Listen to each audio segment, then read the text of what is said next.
একজন সাধারণ IPS officer থেকে ভারতের জাতীয় নিরাপত্তা উপদেষ্টা।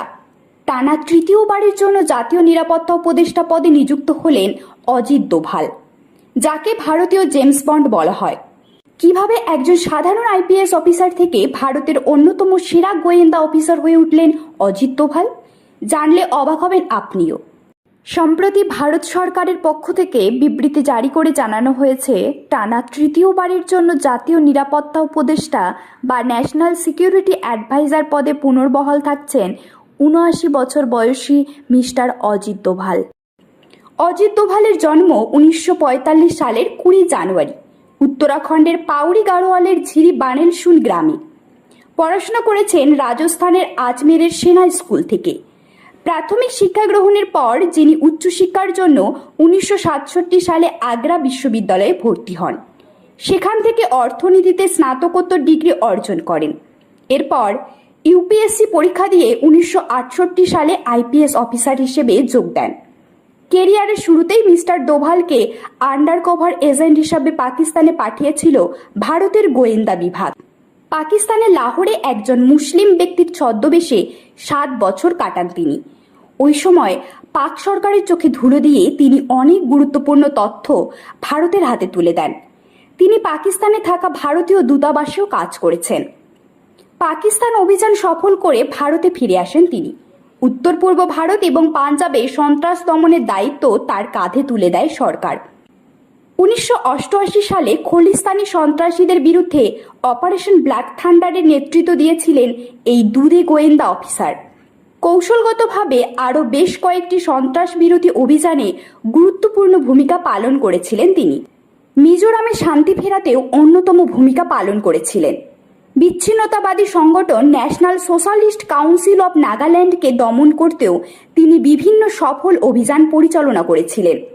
১৯৯৯ সালে কান্দাহারে অপহৃত হওয়া এয়ার ইন্ডিয়ার বিমান IC-814 থেকে যাত্রীদের মুক্তির বিষয়ে জঙ্গিদের সঙ্গে আলোচনা করার ক্ষেত্রেও গুরুত্বপূর্ণ ভূমিকা পালন করেছিলেন ভারতীয় জেমস বন্ড। পাশাপাশি ইরাকে বন্দী ভারতীয় নার্সদের মুক্তি এবং পাকিস্তানে আটক ভারতীয় মৎস্যজীবীদের ফিরিয়ে আনা সংক্রান্ত আলোচনার ক্ষেত্রেও তিনি গুরুত্বপূর্ণ ভূমিকা পালন করেছিলেন। অজিত দোভাল ১ দশকেরও বেশি সময় ধরে কেন্দ্রীয় তদন্তকারী সংস্থা ইন্টেলিজেন্স ব্যুরো অর্থাৎ আইবি এর অপারেশন শাখার প্রধান ছিলেন।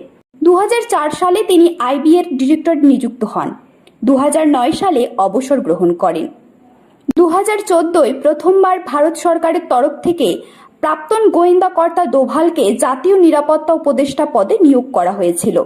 তারপর একে একে জাতীয় ও আন্তর্জাতিক ক্ষেত্রে জঙ্গি দমনে তার নেতৃত্বই পদক্ষেপ গ্রহণ করে সরকার। ২০১৬ সালে উড়িতে জঙ্গি হানার পর তার নেতৃত্বেই পাক অধিকৃত কাশ্মীরে সার্জিক্যাল স্ট্রাইক হয়েছিল। এরপর ২০১৭ সালে ডোকলামে ভারত চীন যুদ্ধ পরিস্থিতি তৈরি হয়েছিল। সেই সময় মূলত দোভালের হস্তক্ষেপেই পরিস্থিতি শান্ত হয় এবং দু দেশের মধ্যে সম্পর্কের উন্নতি হয়। ২০১৯ সালে পুলওয়ামায় সিআরপিএফ কনভয়ে জঙ্গি হানার পরে পাকিস্তানের বালাকোটে জঙ্গি শিবিরে বিমান হানার নেপথ্যেও দোভালের মস্তিষ্ক ছিল বলে জানা যায়। ৫ বছর দক্ষতার সঙ্গে জাতীয় নিরাপত্তা উপদেষ্টার দায়িত্ব সামলানোর পুরস্কার হিসেবে ২০১৯ সালের লোকসভা ভোটের পরে পুনর্নিয়োগ পেয়েছিলেন অবসরপ্রাপ্ত ওই আইপিএস অফিসার। শুধু আরও ৫ বছর শপথে পুনর্বহালই নয়, তার পদমর্যাদাও বাড়িয়ে দিয়েছিল কেন্দ্র সরকার। প্রথমবারের ৫ বছরের কার্যকালে দোভালের পদমর্যাদা ছিল কেন্দ্রীয় প্রতিমন্ত্রীর সমান। সেই পদমর্যাদা বাড়িয়ে তাকে দেওয়া হয়েছিল পুনর্মন্ত্রী মর্যাদা। দ্বিতীয় দফার মেয়াদে দোভালের গুরুত্বপূর্ণ ভূমিকা ছিল ৩৭০ ধারা রদের পর অশান্ত হয়ে ওঠা কাশ্মীর উপত্যকায় আইন শৃঙ্খলা ফেরানোর ক্ষেত্রে। পাশাপাশি ২০২০ জুনে পূর্ব লাদাখের গালোয়ান উপত্যকার চীনা ফৌজের সঙ্গে ভারতীয় সেনার রক্তক্ষয়ী সংঘর্ষের পরে দফায় দফায় বেজিংয়ের সঙ্গে আলোচনার মাধ্যমে উত্তেজনা প্রশমনেও তার উল্লেখযোগ্য অংশগ্রহণ ছিল। ভারতের বীরত্ব পুরস্কার কীর্তিচক্রের প্রাপক মিস্টার অজিত দোভাল তৃতীয়বারের জন্য জাতীয় নিরাপত্তা উপদেষ্টা পদে আসীন হবেন, এটা একেবারেই প্রত্যাশিত ছিল শুধু সিলমোহরের অপেক্ষা। এরকম তথ্যমূলক ও অনুপ্রেরণামূলক ভিডিও পেতে আপনারা আমাদের দ্য বংস প্রেস পেজটিকে ফলো করে রাখতেই পারেন। ধন্যবাদ।